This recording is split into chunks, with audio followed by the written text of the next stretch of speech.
You ask Tiger to solve. This deals with linear equations with one unknown. The final result is x equals 15. Let's solve it step by step. Group all x terms on the left side of the equation. Subtract 8x from both sides. Simplify the arithmetic. Group like terms. Simplify the arithmetic.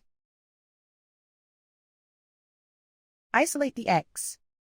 Divide both sides by 2. Simplify the fraction.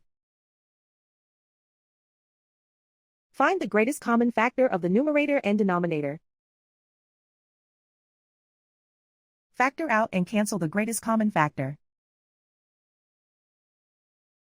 And so the final result is x equals 15.